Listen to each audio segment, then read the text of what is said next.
Eu acho que o medo que mais eu tenho na minha vida de socialização e tudo mais, é de largar ele, deixar ele assim entre amigos, né, pelas ruas, pela sociedade, e da forma que vão tratar ele, da forma que a gente vê os olhares, que isso não deixa de existir, mas principalmente com a forma assim que não vão tratar ele com carinho, que vão desprezar. Eu acho que é a pior dor de ver assim, você vê o teu filho sendo desprezado, sendo chacota, as pessoas olhando e rindo, então, ou fazer até alguma maldade a mais, maior.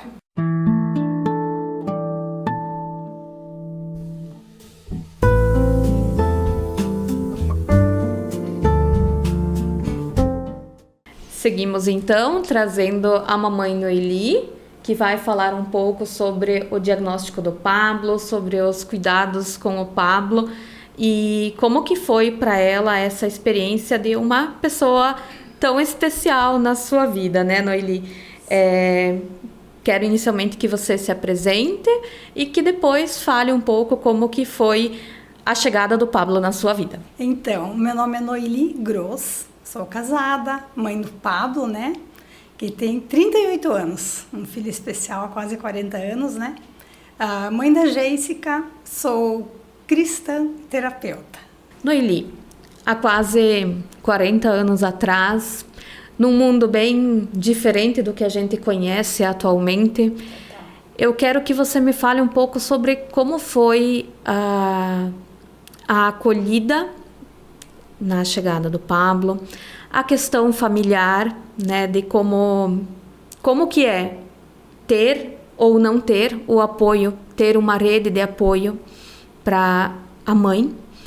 E especialmente nós falamos um pouco antes de começarmos a gravação de que hoje a gente vê muito grupo de gestante, a gente vê a mãezinha já se preparando, que o nosso SUS tem uma rede de apoio tão importante, também um papel especial na vida dessas famílias que estão se preparando para a chegada de uma criança, mas naquela época isso não existia. Como que foi, Noeli? Sim, exatamente o que você falou.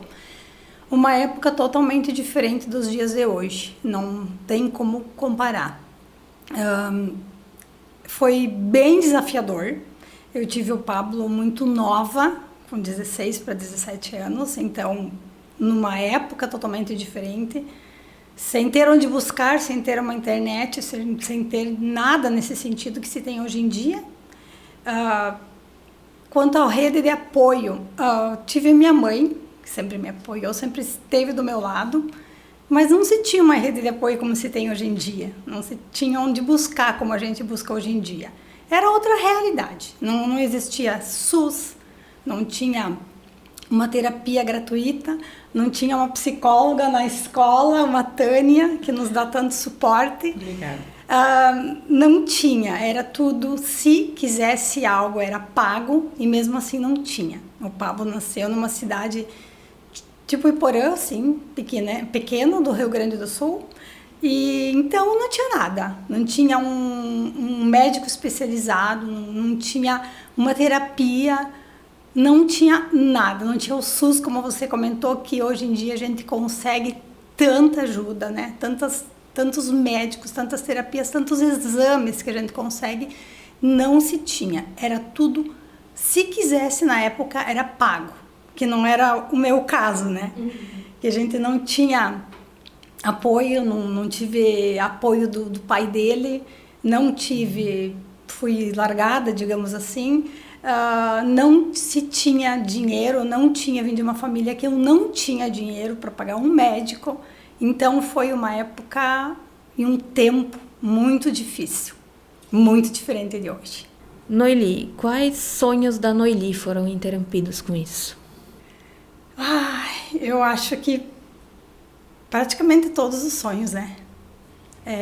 Tu acaba deixando a tua vida de lado, como qualquer mãe, ela acaba, né, deixando um pouquinho de lado a sua vida, mas num caso de um filho especial, é totalmente diferente, sabe?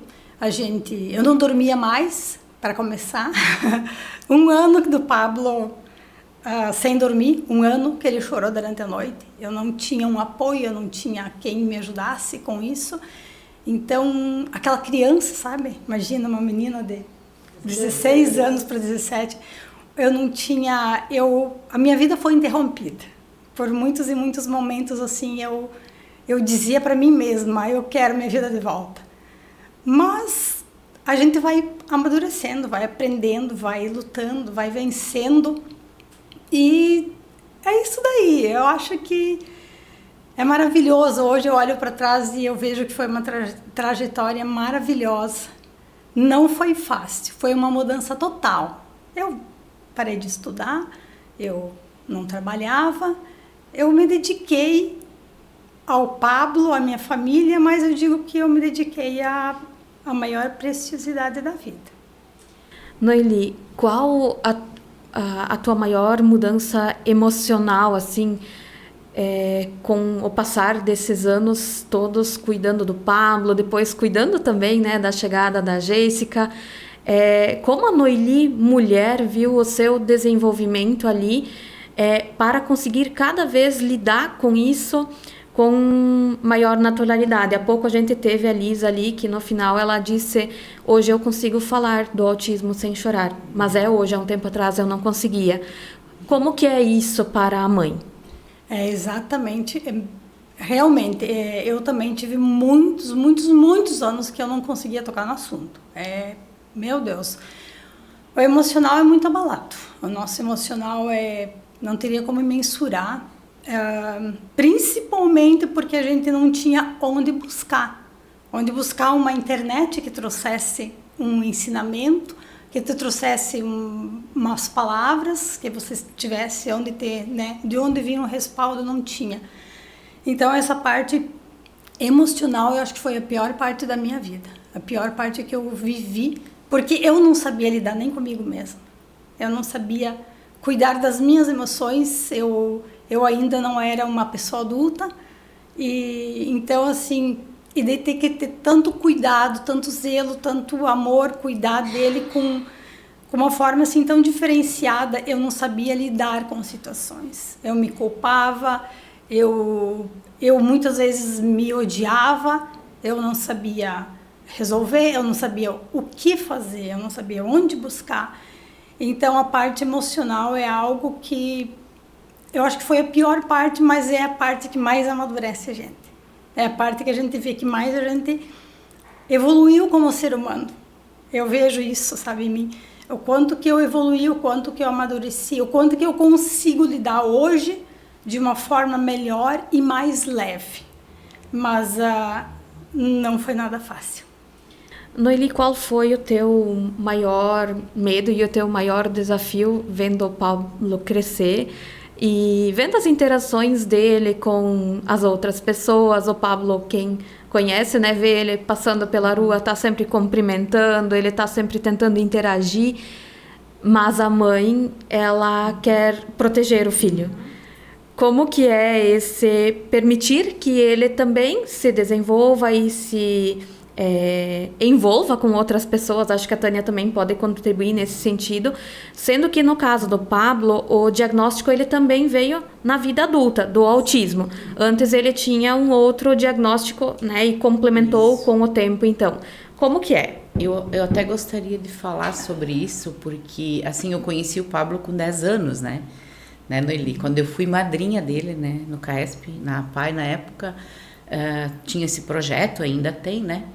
E depois de um período, assim, a gente ficou fora, né? A vida oportunizou nós a ficar fora de Iporã, e no nosso retorno, enquanto eu estudava psicologia, eu busquei a Noeli, assim, até pelas afinidades a gente tinha anteriores, né? Para fazer um projeto de pesquisa. Nesse momento do projeto de pesquisa ainda não se conhecia o autismo, não tinha chegado para nós o autismo, né? E nas nossas buscas, tentando compreender a deficiência do Pablo, a gente se juntou e nós tivemos muito mais afinidades ainda, né, Noeli? Porque a Noeli abriu a vida, a situação dela para aquele projeto. E passados os anos, então, começaram a vir para nós os casos de autismo, né? A necessidade de nós, profissionais do CAESP, de estudar, de se formar, de se capacitar para entender o novo momento. E o Pablo começou a se encaixar, né, nas características, né, Noeli. E aí a gente foi buscar, junto com o neurologista, junto com a psiquiatra, Dr. João, buscar esse diagnóstico, né, que o Pablo, então, estava se encaixando nesse diagnóstico, nesses comportamentos que ele tinha, né, nas formas como ele se expressava. E então chegamos ao diagnóstico dele na vida adulta. Noeli, tu lembra que ano foi isso? Eu não lembro o ano, mas eu lembro quem que me passou essa informação, antes eu comentei, que foi a Tânia. Foi no consultório do Dr. João, deve fazer uns 5 anos, mais ou menos, um pouco mais. Não, mais, uns 8 anos, eu acho. Eu lembro que eu pedi para o Dr. João se ele tinha autismo, e ele desconversou, ele disse, não se preocupe com isso. E eu saí da sala e disse, Tânia, o Dr. João falou que o Pablo não tem autismo. Ele desconversou, ele não disse que sim. E a Tânia disse, Noeli, ele tem. Está no diagnóstico dele. Para mim não mudou em nada. Exatamente. Eu acho que nesse momento a Noeli compreendeu, lembra do amadurecimento que ela falou, das emoções? Eu acho que nesse momento a Noeli deu mais um salto de amadurecimento, né? E junto comigo também, né? Porque a gente também tem esse amadurecimento, né? Como profissional também. Eu acho que nesse momento a Noeli amadureceu mais um pouquinho e ela compreendeu que agora o filho dela tinha um diagnóstico, que era uma coisa que ela buscava muito, né, Noeli? E daí eu comecei a entender o autismo e entender a forma com que ele o porquê das se comportava, que eu não entendia. Exatamente. Quanto aos medos que você me perguntou, eu acho que o medo que mais eu tenho na minha vida de socialização e tudo mais, é de largar ele, deixar ele assim entre amigos, né, pelas ruas, pela sociedade, e da forma que vão tratar ele, da forma que a gente vê os olhares, que isso não deixa de existir, mas principalmente com a forma assim que não vão tratar ele com carinho, que vão desprezar. Eu acho que é a pior dor de ver assim, você ver o teu filho sendo desprezado, sendo chacota, as pessoas olhando e rindo, então, ou fazer até alguma maldade a mais, maior. E eu acho que é o maior medo que eu ainda tenho, desafio, eu acho que é nesse sentido. É querer proteger ele, e não tem como proteger do mundo, né? Não tem como. Mas assim, é uma insegurança que eu vivo, de que alguém ensine para ele o que não precisa, que trate ele de uma forma que ele não merece ser tratado. Noeli, para finalizar, o Pablo, ele foi o seu primeiro filho, você falou lá no início, que é mãe também da Jéssica. Como que é para a mãe, depois de todo esse processo de aceitação, de descoberta de um filho especial, a próxima gestação? Bem difícil. Para mim foi muito, muito, muito difícil. Eu, na verdade, nem esperava uma próxima gestação, mas aconteceu, né? E eu passei toda a gravidez assim, com muita insegurança, muito medo, e o tempo inteiro na minha mente que ela pudesse também ter alguma coisa especial, né? Ser diferente, e que eu não conseguiria lidar e que eu não ia conseguir com mais um filho. Não passava na minha mente, na minha cabeça, que ela ia ser linda, que ia ser perfeita. Não, ao contrário, só o que passava, ela vai nascer com alguma dificuldade e eu vou ter 2 filhos para cuidar. Então, assim, não foi uma gravidez desejada, mas foi o maior presente de toda a vida que depois você poderia receber, sim. Para te ajudar, inclusive, a cuidar do Pablo. Exatamente, e amar ele ainda mais, né? Para mostrar a diferença, para ser a diferença, para mim poder pôr na balança, sabe? O que é você ter um filho especial e ter uma filha que não é, e o amor de um e do outro diferente, a compensação, o amor de um, que ele é todo amor, todo carinhoso, aquela inocência, aquela pureza que ele tem, que é o que mais encanta a gente. E daí o outro lado, então, de eu ver a minha filha fluir, crescer, amadurecer, né? Ser mãe e viver toda essa outra alegria. Eu acho que para quem tem 2 filhos assim, é um dos maiores presentes. Hoje eu entendo, hoje eu recebo como os meus maiores presentes da minha vida. Noeli, muito obrigada por compartilhar conosco, por estar aqui e dividir esses momentos tão especiais, fazendo parte desse lindo projeto do UnaCast junto com o CAESP APAE aqui de Iporã do Oeste. Obrigada. Obrigada.